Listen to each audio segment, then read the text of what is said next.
Hey Vibe fam, it's what's up. It is another day, another beautiful day. If you're listening to this morning, noon, or night, I pray that something that is said to you blesses your whole entire life. And I'm so thankful that I have the opportunity to guide you into your purpose, your gifts to stir up by inspiration. And so today we're talking about self-compassion. Self-compassion.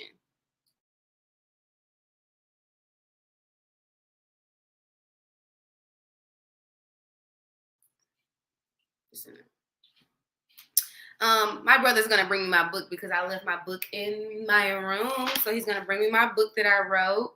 One of them is in the box. If you can't find it on my bed, it's in a box down there. So today we're gonna talk about self-compassion. Be kind to yourself now. Be kind to yourself now. You brought two of y'all. So anyway, if you haven't got my book yet, you know that you need to go get your book. Go get your book. Okay, go get your book. Be kind to yourself now. So if you have the book, go with me to page. Acting like we at church, ain't it? Go to page 23. Self-compassion. Be kind to yourself now. I'm gonna read maybe a few things from this, but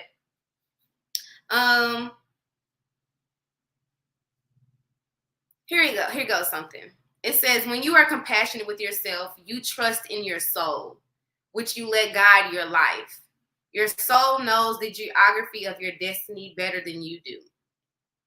We know that the soul is made up of your intellect, your desires, your will.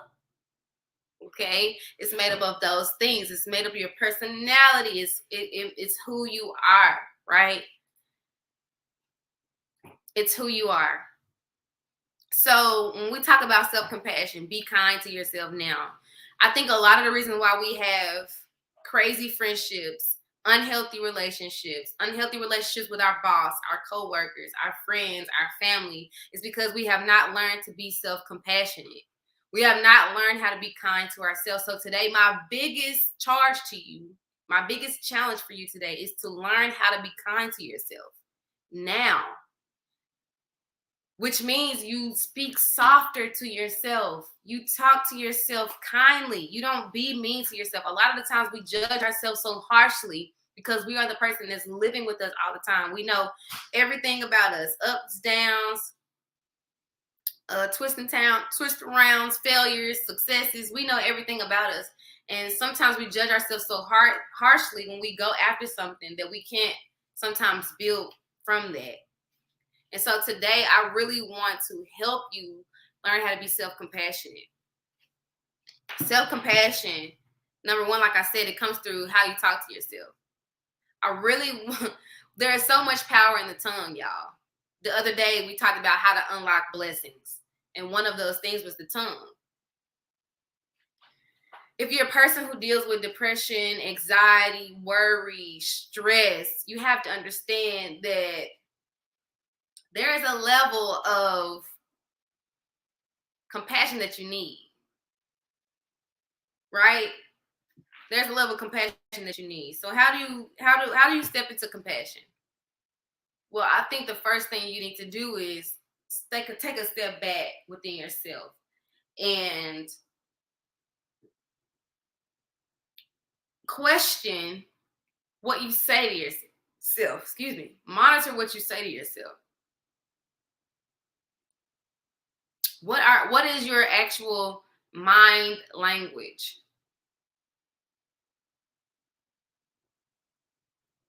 Is your mind language, oh, you can't do that, you're not good enough, you're not the person to do that? Like, what is your mind language? And when you start to understand your mind language, you'll understand how to be more compassionate with yourself in certain areas. You may need more compassion for yourself when it comes to your purpose and your passion. You may need more compassion for yourself when you're entering a new relationship with someone. Because when you enter a new relationship with someone, that means there's something for you in that relationship. And if you talk yourself out of it because your mind language is unhealthy, then you won't have the blessings of that relationship, for which the purpose of that relationship. So indirectly, we focus on the relationship we have with ourselves. Some of us, our tongues are so nasty that it comes out to other people.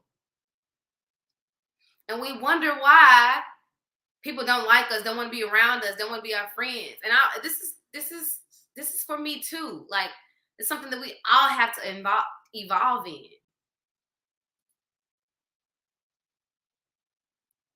We all have to evolve in this, right?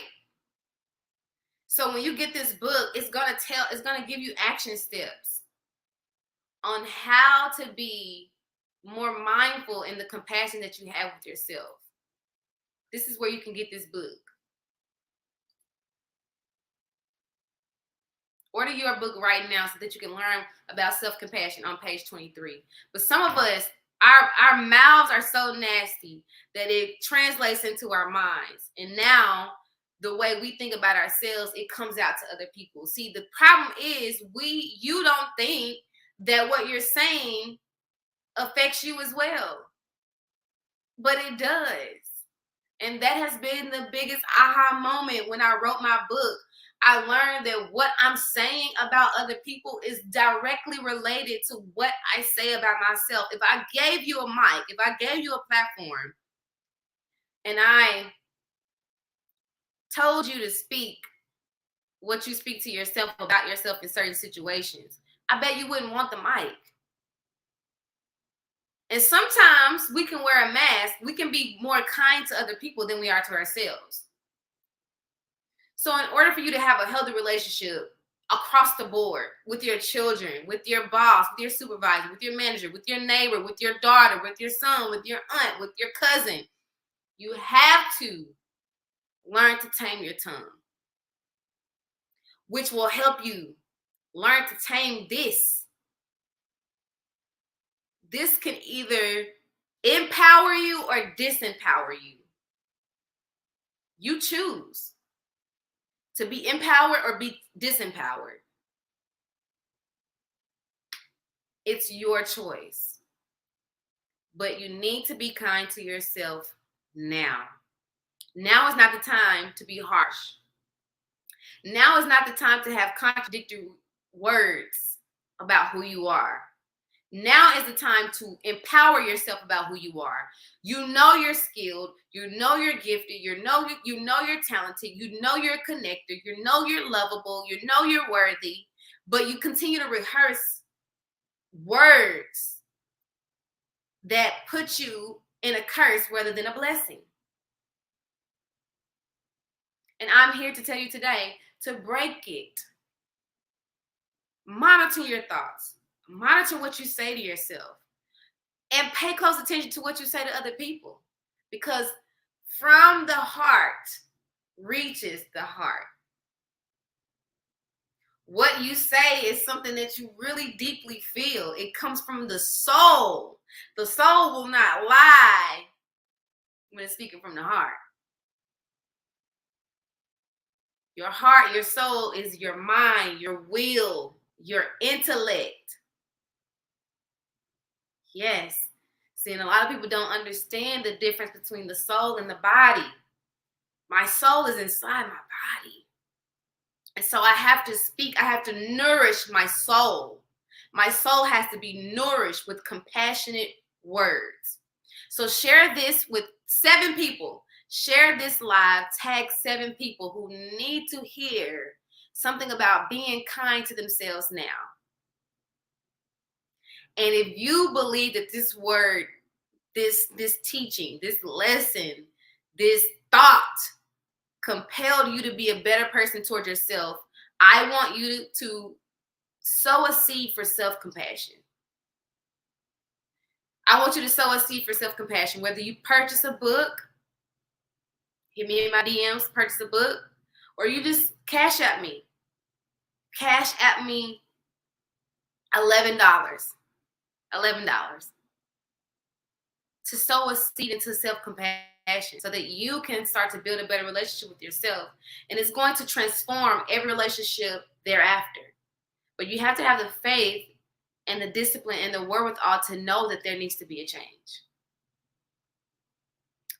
So share this with 7 people.